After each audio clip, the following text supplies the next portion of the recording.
I was really glad you could get it. Too bad we got that little mix-up, but that That's happened. okay. Did you have a cellular phone so that you I could did. check in it? I did. I Thank called God that. for cellular. Huh? Thank God for cellular. Without that, I would have been another hour late. Oh boy, yeah, yeah. That stuff is coming so quickly. You know, it's an exciting time, isn't it? It is. Yeah. It really is a very exciting time. You gotten interested in this? Yeah, welcome very much to Conversations, where I'm very pleased to welcome to the program Shant Hovnanian. And Mr. Hovnanian is he's the co-founder and the CEO and chief chairman of a very interesting telecommunications entity called Cellular Vision. And Shant Hovnanian, welcome very much to Conversations in Manhattan Network. Thank you, Harold. Happy to be here. I've been reading the literature about this company that you've got going, the Cellular. It is such an exciting story. It is so interesting. But I wonder if you could, please, at the beginning here, people like on these, if you could share a little of your own background, and then we could go into talking about, you know, the cellular vision and the technology that's involved and so forth. Certainly. I come from an Armenian background. Mm-hmm. My parents are living, and they're very active, and I'm very proud of them. They actually were married in this country but not born here, and I'm first-generation American. I was educated in New Jersey and went to school at the University of Pennsylvania, where I studied economics and finance.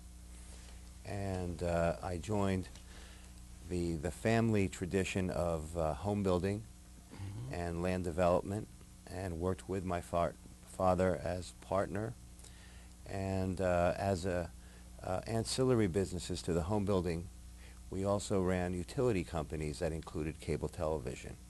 Mm-hmm. And along the way, out of many of the projects that we ventured into, we had the good fortune of meeting an inventor, Mr. Bernie Bossard, who had an idea about using frequencies that are basically available worldwide. Mm-hmm. That had not been used. They had not been used, mm-hmm. and were not commercially developed. Equipment was not commercially developed. Mm-hmm. And in a lot of ways, it was very similar to land development, except this was air development. Yes, indeed. And we took it on as an investment, and did research and development through Bernie's experiments, and we applied for patents, received patents, and then applied for FCC licenses. We were granted our license for the New York territory back in 1991, and we basically uncovered what we think is a very major telecommunications industry that is now in formation not only in the United States but also internationally. Yes. Mm-hmm. And we have been battling the large incumbent monopolies and large telecommunication companies for the rights to these frequencies, and I think after all was said and done, now they are joining the industry rather than fighting the formation of it. And it's happening here in the United States.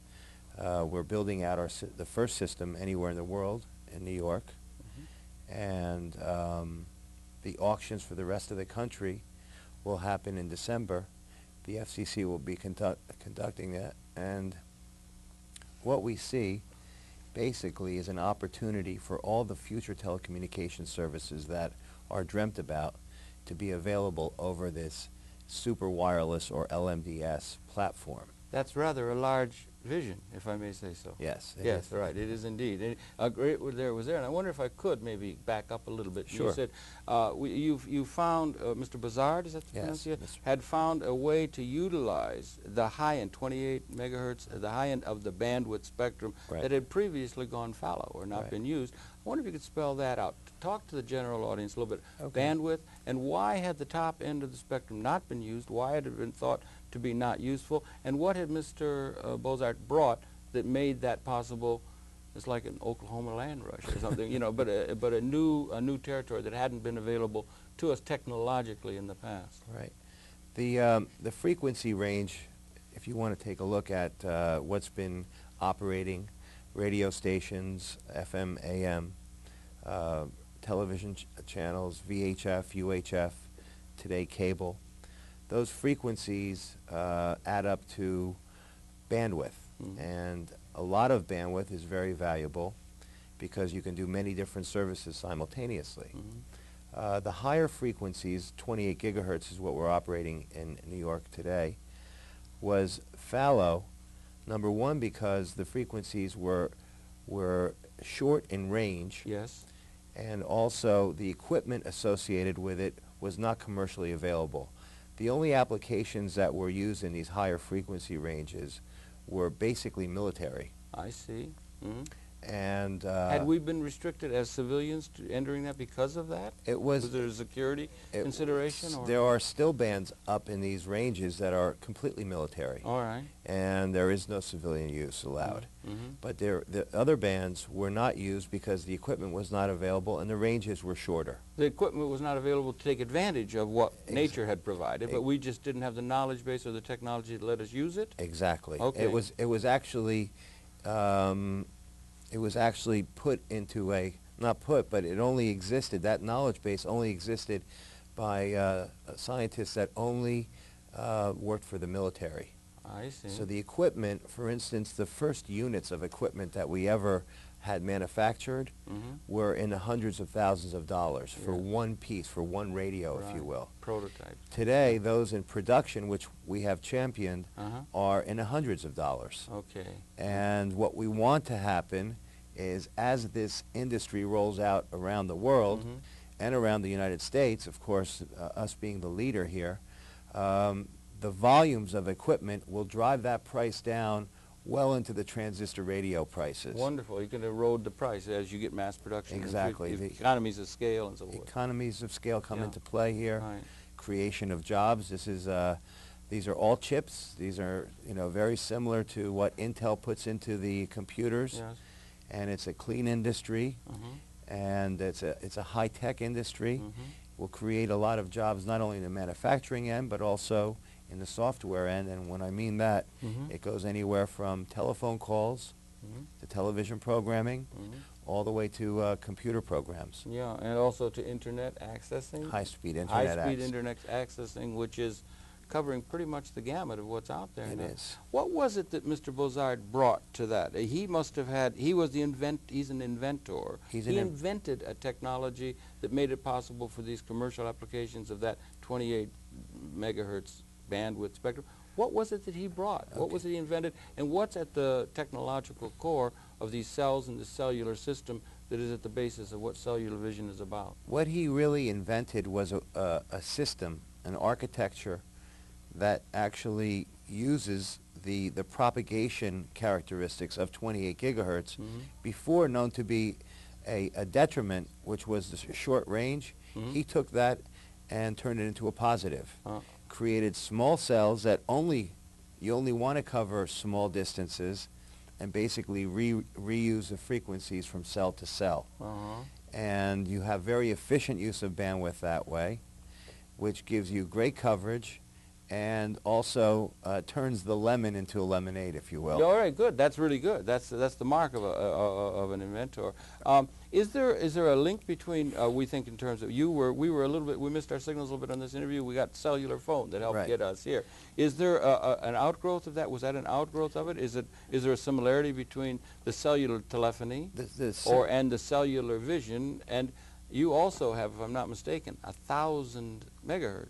Well, today we bandwidth, which is, or more actually. No, we actually got more. A huge block of bandwidth that's available to you for this technology. Right. There are similarities to cellular telephone. Number one, we're an over-the-air type of a transmission system, so you don't have the wires and the high maintenance of the wires and the construction of those wires. Right. We're on top of either buildings with transmitters or on top of cellular towers. In that way, it's similar. In the way we're different is that the cellular system doesn't reuse frequencies from cell to cell. We do. And they are mobile, and we are fixed. Okay. We're a fixed radio system where you can take your antenna and move it, and then once you place it down and focus in a good signal, that's the way it stays until you want to move it again. I see. Now, I wonder if we could talk a little bit about actually the physical plant and so forth. You have a system here. We're in New York City, and I Yes. think the FCC and so forth, and courts and the decisions that were made and the patent rights were secured and so Right. forth, so that you're in a position now to bring these services into New York City and are doing so. Right. But what you do, just for the audience, is that you have a cell, something comparable to in cable television, a head-end kind of Correct. facility that sends a signal out to, let's say, the New York City BTA, they call it. They send it out to all of that, and then you have smaller cells, subcells of that, which with repeaters transmit that into the local area. Or could you explain a little bit Sure. of what it is? Because to that head end, you do receive signals from national cable services and so forth, from Satellites, and over telcos and all that sort of thing. Exactly. So maybe you could spell that out a little. What we've done is actually taken the traditional cable head end Yes. and used all the equipment that's available, but enhanced it to be working with our system. Mm-hmm. Our first head end is located out in Brighton Beach, Brooklyn, Mm-hmm. and the second one that we are building is at the Brooklyn Army Terminal, which is where our operations center is. Is that a head end or is that a cell? That's a And is there a difference? there's a head end. Yes. The head end feeds the master cell, Yeah. and the master cell then goes to adjacent cells and retransmits the programming if you want it to. What you can do with the flexibility of the architecture is, Yeah. on a cell-by-cell basis, Right. change the programming Amazing. so that you can identify different groups and different programs or different services. In certain cells, there may be no television program. It will be all internet delivery of high-speed communications. Yes. Or it may be telephone services. Mhm. So we can identify based on what the demographics are in a cell and customize a programming package for that. A cell locally then. And these cells might be from anywhere from 3 to 6 miles apart? Is there something in the physics of the situation that determine the distance that these cells, these local cells, are distanced one from the other? They are, well, it is physics. Yeah. And it all has to do with the climate. Yeah. We can go 3-mile radius cells in certain parts of the country Mhm. and certain parts of the world. We can go up to 6-mile radius in other parts of the world, and we can also shrink the cells down to 1.5 miles. Now, Okay. we can overlap cells as well. Mhm. We can create microcells, Mhm. smaller if we want to only focus in on a very small territory, Mhm. and then we can go all the way to a 3-mile cell in New York. Mhm. In Los Angeles, though, Yes. because of the climate, we can actually go 6 miles in radius. It's susceptible to a colder condition, is that it? It's not the colder, it's not the amount of rain. What you want to do is see the most intense rainfall. Uh-huh. All wireless communications, Yeah. from satellite to cellular telephones, are affected by rain. All right. And what you do when you're designing your network is you Mhm. take that intensity of the rainfall, Take the most far out of scenario, the, right? the most inches per hour, Yes. and design around that, saying that you want to be able to get through that rainfall so that you use that as a worst-case scenario when Right. you're designing out your network. And you build that into your engineering decision. Yes. To get absolute surety of service. Right? Exactly. Yeah, okay. Reliability is a very high function of our system, Uh-huh. and we've been operating when many other operators were not operating. Right, okay. And and again, just to score the fact that this was not really available to us without some of the inventions that made it possible to tap into that in a commercially feasible way, and it only just has come available to us. Right. You've had in some of the literature, you've compared this, and we're here in cable television, obviously, and cable television has grown, and with telcos and so forth, but you've referred to this cell connection with the home, with a little dish we'll show in a minute in detail, but to fiber optics of the sky, Yes. and that last mile going into the home, which is so costly for the cable industry to realize, or for others, is something that you can be got round with by your technology. That's an amazingly important aspect of your overall venture, isn't it? Exactly. Well, we really are the solution to the last mile problem of broad bandwidth, reliable broad bandwidth to the home or office. Mhm. And what does that mean, Yes. bandwidth? Bandwidth means that The delays that you now see in the internet Yes. will be relieved because of bandwidth. Bandwidth relieves, it's things that are trying to be delivered through a straw, which is a copper line or Yeah. even a cable line today, Mhm. need a lot more capacity. Mhm. You need the size of the Lincoln Tunnel to Mhm. carry the data and all the other services through. Which is there, much less what's coming. Exactly. Yes, Well, that's yeah. what we are. Yeah, uh-huh. We are the Lincoln Tunnel for bandwidth. Okay. To alleviate those bottlenecks so that when you're on the internet and you press the enter button, you don't sit there for 20 minutes waiting for the graphics to come down. Yes, right. When you because press our enter button, you see it come immediately. Yeah. And that's only the first round of our services. It's going to, we believe, and we're working towards Mhm. actually television being available, live video programming being available via the internet. Streaming, is that called? Or Video is it streaming. Yeah. It's known as video far- streaming. Yeah, we're interested in that here, obviously here in cable television and so on. But I mean, how out do you think? How far out in time do you think it would be effectively able to reach sizable audience with video streaming that could be enhancing tremendously and bringing into a new dimension the importance of the internet? I think there's two movements. Mhm. One is processing power of computers, Mm-hmm. and the other one is the advent of broad bandwidth, which is what we represent. Yeah, yeah.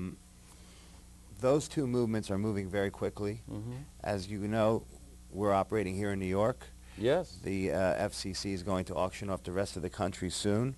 This year, no? This year, December 10th, is when they've earmarked the commencement date of the auction. Largest auction in the history of the whole process, as much as all the rest combined. All the rest, well, Yeah. it's more than all the rest combined. Yeah.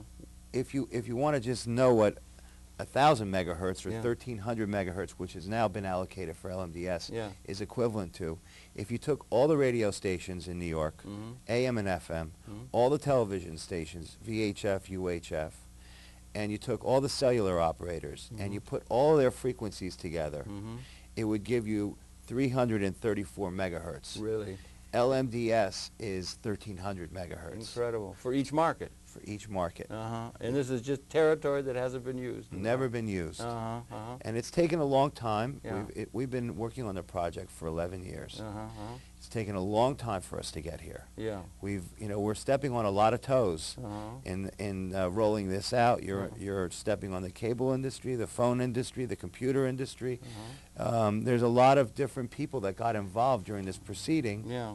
And I think what's happened now is they see the advantage of them joining it Yeah. and using it to their benefit. And I think that's where the future lies. Uh-huh. The future is going to be an amalgamation of all the operators today utilizing LMDS to offer new innovative services. Let me spell it out. LMDS. There was multi-point distribution with some people. Liberty Cable, I think, might be. I'm not sure if they are. There was a few other But operators. these are MD. Well, there's direct broadcast satellite.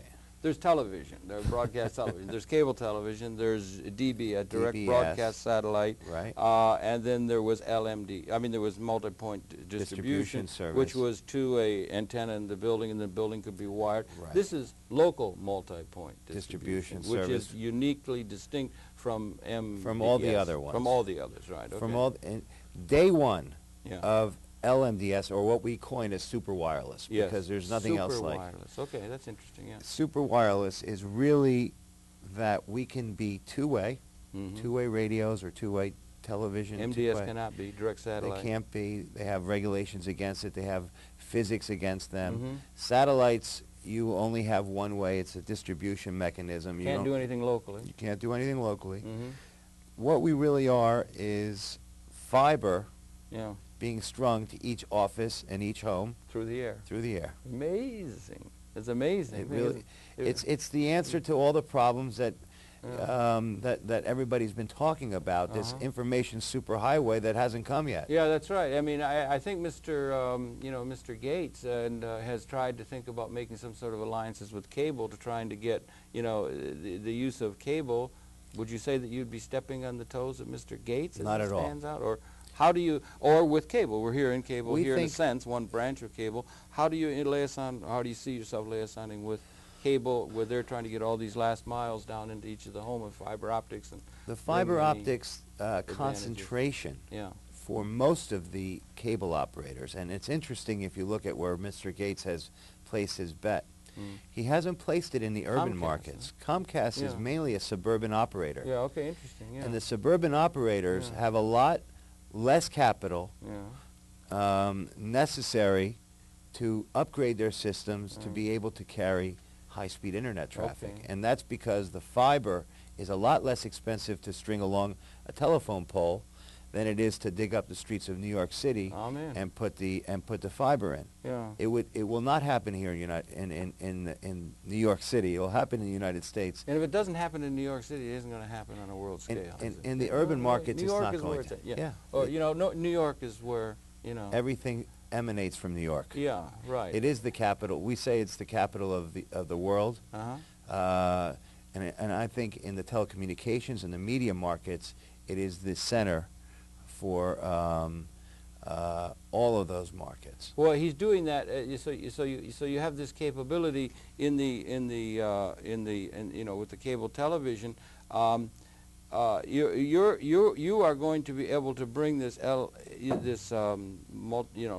LMDS to a market directly by having these signals go through the air in a way that is going to be, maybe we could just talk about it if you don't mind now. No. It will come through the air from the cellular station, Right. and it will come in the home to a dish like this that would be Yes. in the home. This is actually not more than this is more than a dish. You can see it's very thin, Yeah, pretty light. It can go either in your windowsill, yeah, outside of your window, or Uh-huh. on your roof. right, Because of the small size, yes, we have been approved by the Historical Society. okay. We do not deface any buildings. We don't change the character of any buildings. Clean and green. Very clean, Mhm. very energy efficient. Yeah, And we call this little radio, it really is a radio and an antenna combination, we call it Papa. uh-huh. So every home should have Papa Uh-huh. bringing in the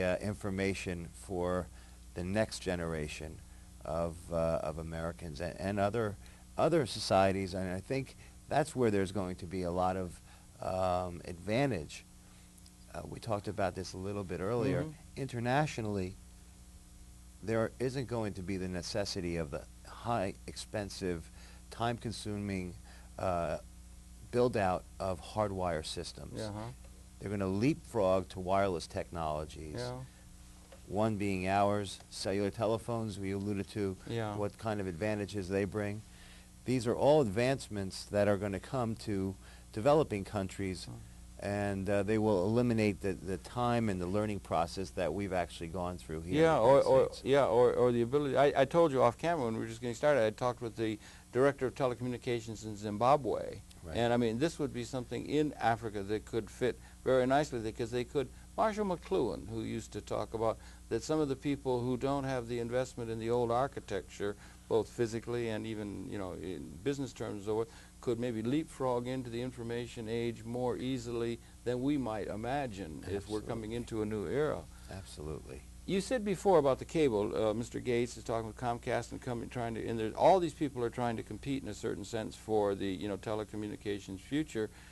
Time Warner has Roadrunner, which Time is an Warner has internet, Roadrunner. and they're putting a great deal of support, Right. and a great deal of the people in communications are thinking in terms of internet access, you know, search engines and systems and The so growth forth. of the Now, internet. you are able to come into that market, the internet market. Yes. That's going to be a major part of the overall telecommunications market as we look ahead. And how do we see that against and in comparison with television and radio or voice telephone or telephony? I mean, what do you Well, see as the market as it's it unfolds out interesting. in 5, 10, 20, 30 years out? The line between radio, television, and the computer is going to become very blurry. Right. When you add bandwidth and computing power together, Mm-hmm. basically what happens when you enter the digital world is everything becomes bits, ones and zeros. Right. And if you can dynamically transmit and receive bits, you can do video, voice, and data simultaneously, Mm-hmm. because those bits either are going to end up ringing your telephone, Mm-hmm.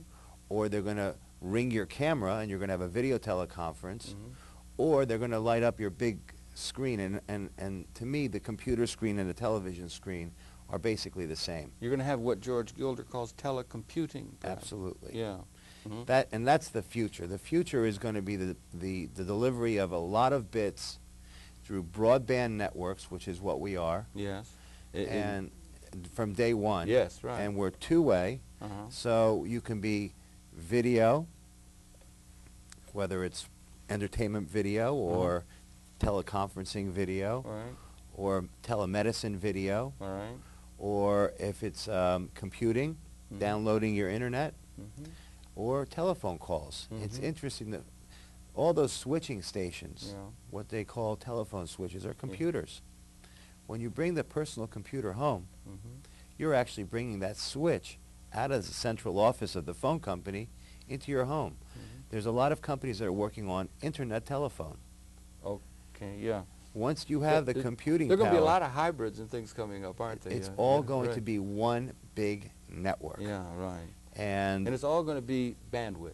bandwidth. Yeah. He who has the most bandwidth and has the most flexibility of it is Uh-huh. going to be a very key part of this whole network. Well, you have a considerable amount of bandwidth and a Yes. considerable amount of flexibility. Yes, from we where you fought are. hard for those flexible rules that Yeah. the FCC has adopted. Yeah, and you have so much, as you said, it was staggering how much you have. And then it's going to be possible for you to bring, again, to underscore, you're now beginning to bring programming in competition with Time Warner Cable in this market. Yes. And you've been given the right to the, is it called the BPT or this district? It's a term. It's a PMSA that's a subset of the BTA. Okay, and explain what those letters Okay. mean, would you? PMSA is the primary metropolitan statistical area, and it's actually done by the Census Bureau. Right.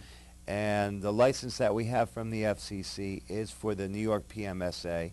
That's 8.3 million people. That goes from Long Island to Allentown, It's isn't it, the I think? 5 boroughs of Manhattan, Right. Westchester, Putnam, and Rockland counties. Oh, that's one. That's But isn't there a one. larger district There's that's still within that? Outside, what is called the New York BTA Yeah. is the surrounding area that goes to Long Island, out to Montauk, Yep. goes to Pennsylvania, goes throughout New Jersey, and then goes into Connecticut. And that's close to 8.5 million or 9 That million? goes up to 17.3 million people. Oh, really? Right. And you have the right to put this technology there. Well, and you have the right to license it nationally, Right. as according to the FCC now.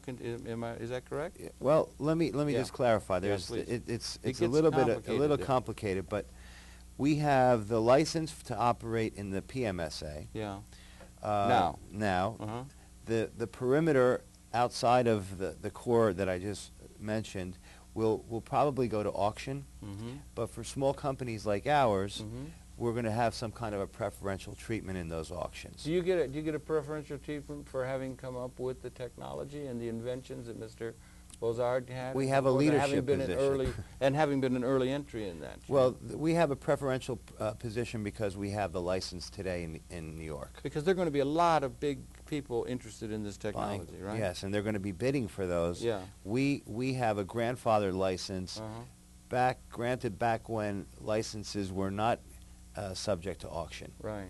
So that's the leadership that we have there, and also the build-out that we've done since getting the license is a huge leadership position. Yeah. Of course, that coupled with the patents and other know-how that we've licensed from other companies. But that is, let me just be specific. Yeah. We have a public company. Public company is called Cellular Vision USA, Right. which I'm chairman of. That is the license operator from the FCC for the New York PMSA. Right. Okay. It's the only operating entity in the world for LMDS. The patents and everything for reasons that we didn't want any conflicts is in a separate company that licenses the technology to Cellular Vision USA as well as other companies around around the world. And they're going to be overseeing this large national auction? Yes. Yeah, They're not right. going to be overseeing it. Right. They have an open licensing policy where they will be licensing anybody that wants to use the platform that they've developed. Okay, okay. And And you got all those patents firm? And the patent. there's no question of getting all that solid. Oh, No. when you get the patent, that's the firmest thing you can have. No, but you And understand of what course, I mean. there's There's not people gonna- that people will say, well, I think I invented that Yeah, first. well, that's but, what I was going to say. They used to have up in Alaska claim jumpers and things, but you know what I mean. You got that all. You know, do you understand what I'm saying? It's a I naive do. question, but I mean, you're solid there. Right? No, we're Okay. solid there. The Yeah. license, the patents, and the technology has gone through international scrutiny. Okay. So we're pretty confident that we have You've a done very alpha and solid. beta tests on the technology at an engineering and a technological level, and also have begun to do some things up in Canada. Canada is a licensee. Yeah. What we regard to as an affiliate. Yeah. Just like television stations have the Los Angeles affiliate and the Texas affiliate, the affiliate that we have today is up in Canada. We also have a number of other countries that are now starting to roll out. Yeah. And of course, based on the different opportunities that exist in different markets, Yeah.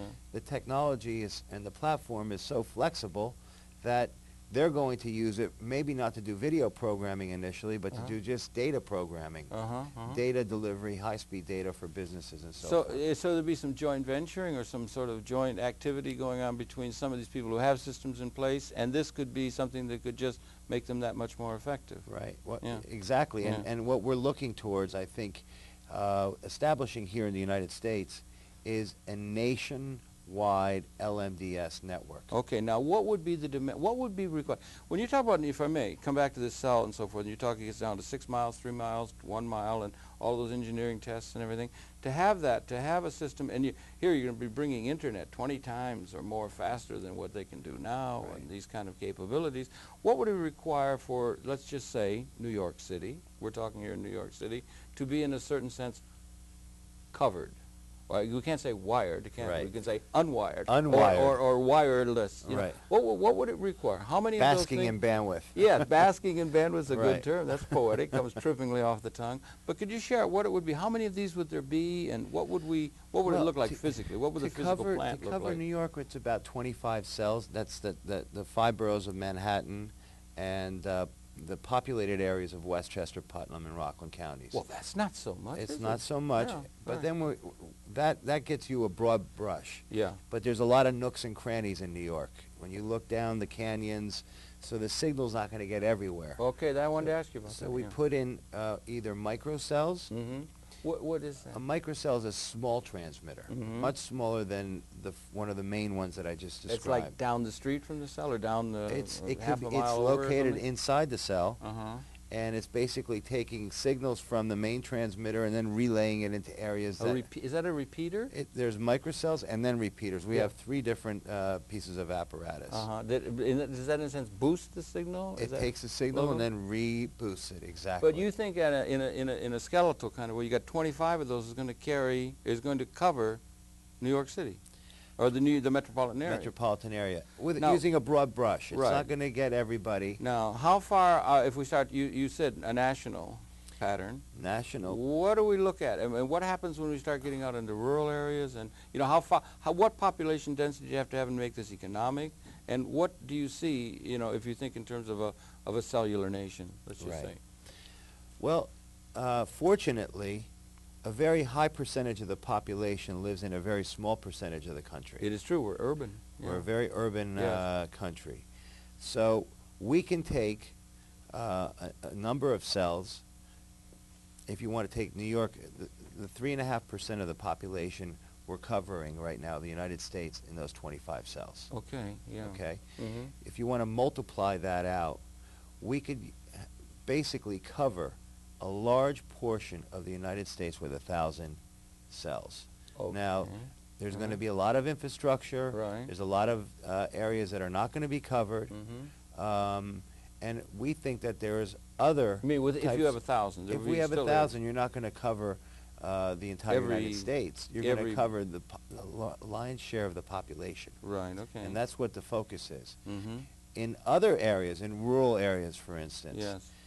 a satellite delivery may be something that we can cooperate with in order to get connectivity to somebody that lives on a ranch in Montana. Uh-huh. That is not going to be the focus of the the super wireless industry. Uh-huh. It's going to go after, there was a gentleman in our office the other day from Idaho. Yeah. There are small towns in Idaho, 100,000 population, that we can cover with 1 or 2 cells. That's Okay. the Boise or something. exactly. Yeah, towns, yeah. Those small areas Yeah. are going to have a lot of benefits from us in terms of the population centers. So in that But case, the ranches are not going to be the focus. Yeah, right. Okay. In that case, you'd be able to work with direct broadcast satellite people and work in a convenient way. Now, what about who are you competing with? You know, when you begin to look at cable, television, what do all the fiber optics manufacturers say when they see your vision? They should be saying hallelujah. They should. Tell me, They why should. why should cable and fiber optics manufacturers who have been making their living by putting these wires all over the place and so forth say hallelujah to Shant Hovnanian cellular vision, which is going to be fiber optics of the air? Why? Number one is that we do not eliminate cable. We do not eliminate fiber. Mm-hmm. Fiber has a limitation in the urban areas of being a backbone. Okay. They build fiber rings where it's easy to build. Sure. Yeah. If you wanted to build fiber, That last mile is hard. well, not the last mile. The last doorstep. They do the areas that you can string fiber in a subway corridor. Yeah. Where there's conduits that already exist that you could just string the fiber inexpensively without tearing everything apart. Okay. Imagine what would happen if you wanted to put fiber down every street of New York, crisscrossing. You would have a traffic jam that would cripple the city. Right. It will not happen. And if you want to get it into every apartment. You'll have every building. And if they don't do that, they're not going to be able to have any kind of enhanced internet capability because you've got this little tiny straw that you're trying to put this big river of information through back two-way. You got it. And that's been a You said it better than I could. Well, I doubt that because you've been following this stuff very carefully and so forth. But that's the thing. So they could be laying their backbones or their backbones, and then you could bring them that last little few feet into the home, right? And it could be It's a synergistic win-win thing. It's a win-win situation because what it does is it increases the traffic over the fiber networks and basically alleviates the dam that's been created by the straw that's constricting what goes into the home or the office. By this new technology that has come into us by amazing grace, that we've got this new technology that makes it possible. Right. Now, what if somebody has that and they're beginning to do it? I hear you've got a cell. How many cells do you have now in New York? Today we have 12 that are operating, 5 under construction. In New York City? In New York, Brooklyn, primarily our largest subscriber base right now for the video programming is in Brooklyn. Okay. We're opening up in Queens, and we've also introduced in both Queens and Brooklyn and now Manhattan the high-speed internet service. Okay, you don't have TV programming in Manhattan yet? We have not done that on a commercial basis to residences. We have done it for business class. I see. In conjunction with Bloomberg, we're delivering a business class service to many of the offices that are not served by cable today. Okay, that'll be a different thing. Well, let's go back to the video for a minute, Brighton Beach and so forth. I know, so somebody is there in Brighton Beach and they've subscribed to you. They have this in their home. They have a connection. What do they have? They have this connected to a set-top box. Right. By the way, the cable manufacturer that you were alluding to before should be happy because this is connected to the box via cable. Okay. So right. There's a piece of cable needed. That's a piece of cable needed. That the market never existed until we started building out our system. So there are new uses for cable that were never envisioned before. Is that piece of that cable is going to go into a computer system or something? And go from that doesn't want to be a little bottleneck to the overall process. You want to have a cable that's got bandwidth that can handle whatever you're bringing to them. Right. Is that a problem? The new cable that is being deployed today is broadband. Oh, okay. So some people with old systems might have a problem at that very local level of getting from your device to their computer? We're actually putting in new cable. Okay. In 99% of the cases, we're putting in new cable. Okay, yeah. But it's not a long run. Right, it's just from here to the desk. Exactly. Right, I hear you. Okay. So it's a very short run. It's unobtrusive. The installation is clean and easy. And we go either to the back of the television via the box or into the computer. Okay. And so what do they have? And let's assume this is somebody that is fairly computer literate and they have a Pentium, a fairly up-to-date, high-speed computer system in their house, and they also have television. What would somebody in that position out in Brighton Beach have by having this? They would have access to the internet that they would not be able to get any other way in terms of speed, other than spending between $1,000 to $2,000 a month. Okay. Now, how would it compare with the normal internet connection that people have out in Brighton Beach or wherever you have this system? Today's is about 20 times faster. 20 times faster than what people are accustomed to in their home now. Exactly. Okay. And we're looking at the next generation being between 60 and 500 times faster. Next generation. Could you explain what the next generation of these devices or what? It's not this device. It's actually the gateway into your computer is called a modem. Yeah, sure. And right now we have a high-speed modem that's at 500 kilobits per second, Holy mackerel, that's really... which is a lot faster. I don't know if you've heard of 28.8. 28.8, then there's this 14.4. 14.4, but there's a new one that's coming out that U.S. Robotics and Lucent are talking about. That's 56.6. And yours is? And we're 500. At the second generation? Second generation. No, first generation. Second generation will be 48 megabits per second. Holy mackerel. Which will be 100 times faster than the speeds that we have in the first generation. Okay, now, okay, that's pretty impressive right there, isn't it? Well, particularly when you look at that, so much of the future is there. So you wouldn't have to do that long wait online for things to download and that sort of thing. At 500, you don't have the wait. At 48, you press the button and you can have... It zooms into sight. It goes, you'll have live video. Yeah, and that's the secret of the future. Now, what about programming of, like we have cable television in Manhattan or in Brooklyn, and they have television. You're carrying television programming similar to what Time Warner carries, and you're in a sense competing with them in terms of providing television programming that the normal cable subscriber receives. Right. Could you talk to that? That subscriber in Brooklyn would have that also. Yes. We have a 49-channel package of high-quality television programming. The standard fare. Standard. We have everything from the networks to HBO, Showtime, Movie Channel, TNT, classic movies. We have the full ESPN, ESPN2, MTV, VH1, CNN, Headline News, C-SPAN, whatever you're accustomed to getting, we have on our channel lineup. Digital quality, or is it? It's not digital. It's studio analog, quality because it's FM. Yeah, right. Now the next generation we have the ability to carry, but what we want to really see is where the explosion is going to be next in terms of, is it going to be delivered via the internet, or is it going to be coming in through this set-top box, which is nothing more than a mini computer? Yeah, and you don't want to get too committed either way. Well, we can actually format the programming and deliver it either way.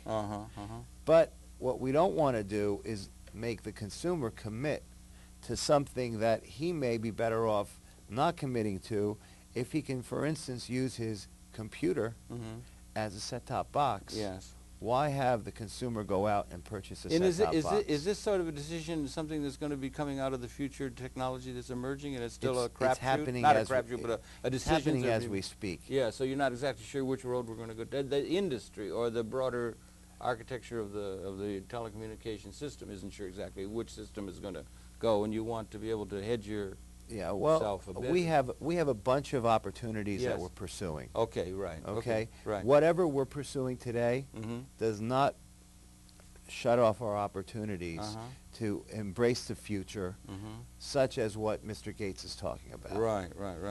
I think we have a lot of faith in the computer industry. In terms of the television set manufacturers and so forth, we're not so sure that the television is going to be the wave of the future. We think it's going to be more on the computer side. You think HDTV is going to come over in computers, or on? Well, or that's another question. It's another question. Yeah, right. I personally don't believe that HDTV is going to be ever an industry. That's interesting. That's an interesting position. Well, could be. You got a lot. You got 6 channels or something you can carry over there. The 6 channel, but if you look at a high resolution computer monitor, that is an HDTV. Oh, right. That's interesting. Well, that in a certain sense maybe is another issue and so forth. But I also saw in the literature you gave me, you had this Brighton Beach thing with this cellular thing, this Brighton Beach. Right. And we have a whole lot of Russian immigrants out in Russia. We do. And you have one channel that is dedicated to that they can subscribe to. Correct. And the programming is in Russian. Exactly. That's pretty highly specialized. It's specialized. Specialized targeting. Exactly. Of not looking audience, at but the also market approach. niche opportunity in Brighton Beach, and then And is this sort of intrinsic to the cellular system? You could be targeting with that kind of closeness of programming. yes, Nationally. I mean, Yes. Hamtramck could be Polish or something. You know, in Michigan. you could take a market in Queens. Mhm. Queens has a very high population of Greeks. Mm-hmm. We want to focus that market with Greek programming. Mm-hmm. Now, you take that nationwide, there are pockets throughout the major urban centers in the country Mhm. that have high ethnic content in certain neighborhoods. Right. Like Brighton Beach. Like right. Brighton Yeah. Beach, like Queens. You have that throughout the United States. Right. Right now, it's not economical for any system operator to address those opportunities. You mean with a dedicated channel? With a dedicated channel, with a coax cable. Why is it economical for you to do that? Because we can shrink the cells Yeah. down to a very small size Right. and just take a neighborhood and Yeah. look at that as one opportunity. That's pretty interesting. Neighborhood Programming, community yes. programming building sort of concept that could be part of this. And if you go, and you said in your thing, you rush into these fellows and or this group, this community, and you go 3 miles down the line and they've got, you know, some sort of Afro-Cuban or something, a different thing on that same channel, or it can be. It can be. When you say same channel, Or there's a lot of different yeah. ways. The box to the consumer, the channels are always going to be the same, except for the local channel is going to be, let's say, channel 25. That's where the Russian programming will go. That's where the Greek That'll programming. be the local channel. That'll be the local channel. And if you have that, we're here now in cable. I mean, here at Manhattan Neighborhood Network, to which studios we're happy to welcome you and so forth. Thanks. We're here on what they call public access. Right. This is something that's kind of unique to cable. It's never been in broadcasting. You've never had it in print, by and large. You know, there's usually editorial boards and things like that, but this is citizens. Right. We just had the AARP here and that sort of thing. Can you see the concept of public access or community-oriented activity being able to fit into this cellular vision thing that you have for the nation, or are we just going to cherry pick the top and just not develop this community access development part of the development of our sociology in this country? I don't want you to accuse me of being a cherry picker. Let's go to the next the next phase of what I think is going to happen. Okay. I have a vision. Yes.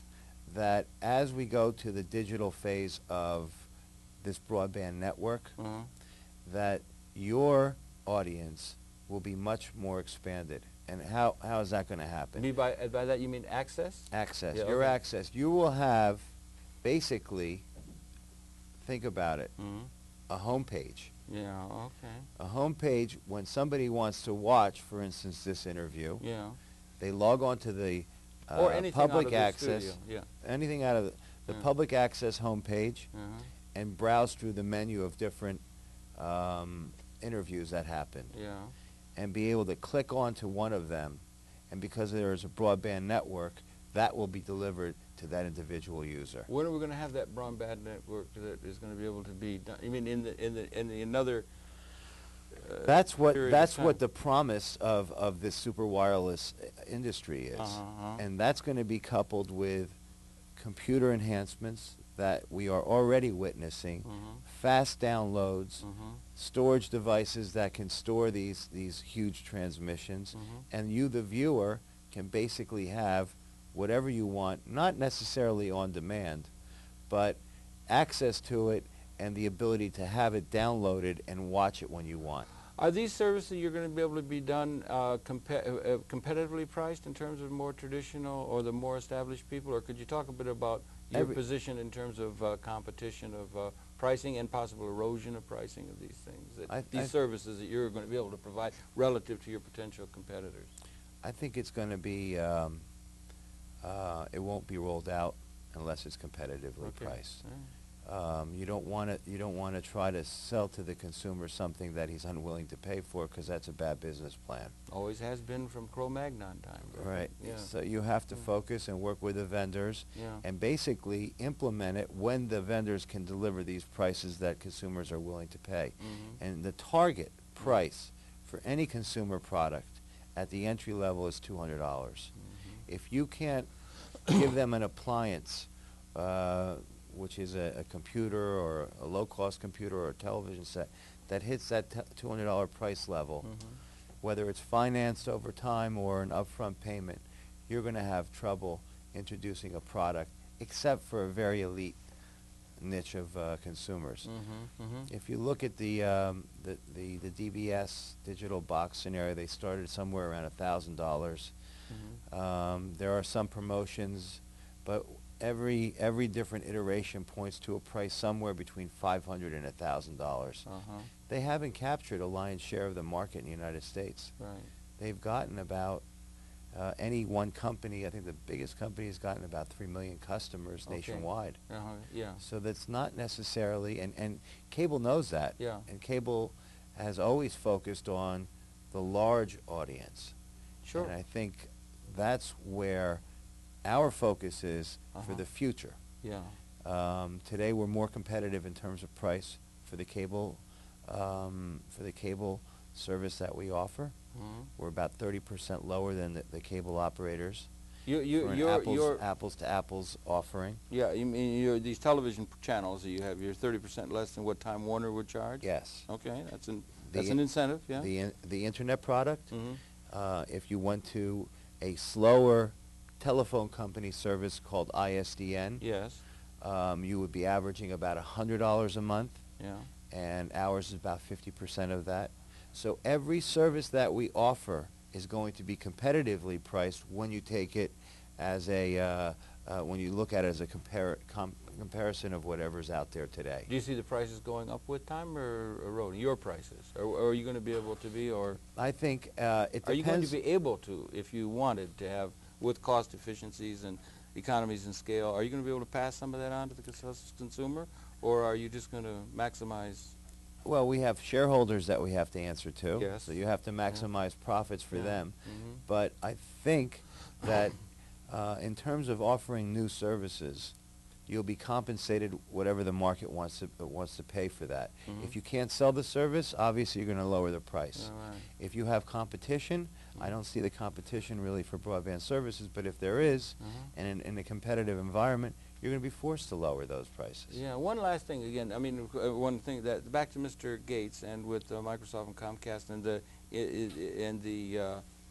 the internet, you don't see yourself like as a common carrier or something, or do you see yourself in a utility kind of way? Do you see yourself developing, I don't want to use the word product or information product, other than just providing the service of that, or do you see yourself becoming in any kind of a way competitive with them in terms of providing something that is a specific package of information, whether it's programming or whatever? I think. Or how do you see? I mean, and I realize you're just getting started. I didn't mean to. No.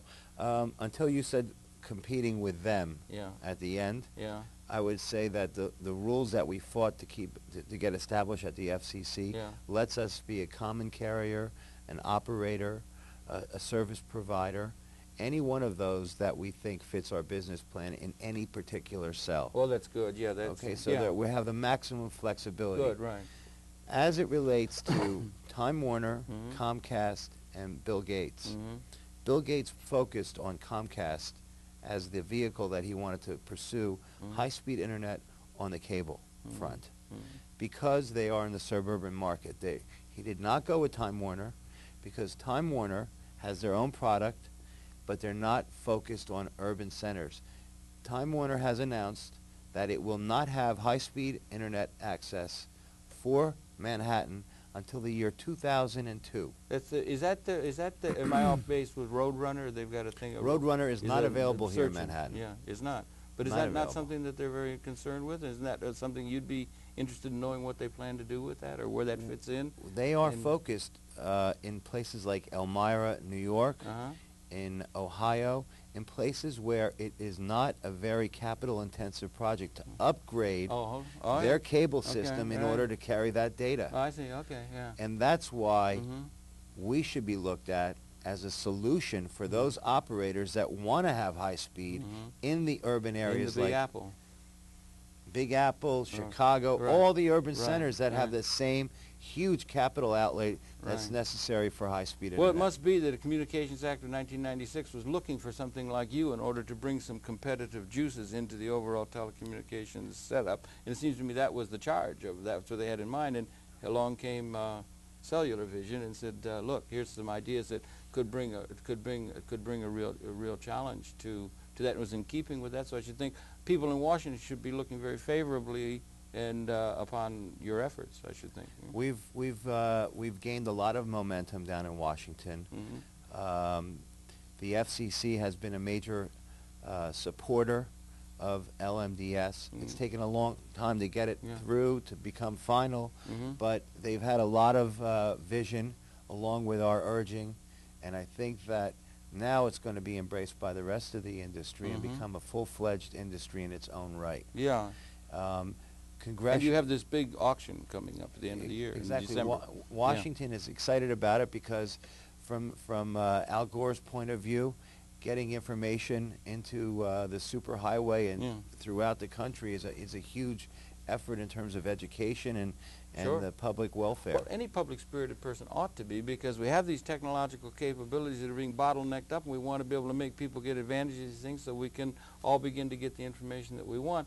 There's so many questions we could talk about. Well, really quickly, the making of these cells could be a mass-produced thing that could be done quickly. And Mass-produced. It could be done, and those economies are there and so forth. And it could be applying to the whole of the, it could be applying to the world scale, because that megahertz, that 28 megahertz is not being used anywhere in the world. So it's a world purview that we you carried could begin this to have. plan. I personally carried this plan to Switzerland, where we had the Telecommunications Group of the United Nations approve it, so that now it's an international standard. Right, the United Nations and international people. Well, I tell you, you really got yourself a very important project, seems to me. I'm very, very impressed. I'm really pleased you were able to come into our public access cable studio here to talk about it. Wish you all the best. And Thank so you, forth Harold. as you go into this very exciting telecommunications information environment that you're having such a hand in helping to build. Thank you, Harold. Thank you very much. Been your pleasure to have the perceptions of Shant Hovnanian. He's chairman, chief executive officer, and co-founder of Cellular Vision, a very, very important, interesting company that's just beginning to come into consciousness and will be ever more on the public scene as we begin to look ahead, and we wish them all the best. We in Conversations invite you to tune in. We'll be coming back again next week. That's it for this particular program. Shant, once again, thanks very much for coming in, and all the best to you. A pleasure. Thank you. Until next time. There's so many things you could talk about, you know. You must have so many, you must be really busy. Is the pace picking up? The pace is picking up, the customers are picking up, and the relationships are picking up. So we have them coming at you at all sides.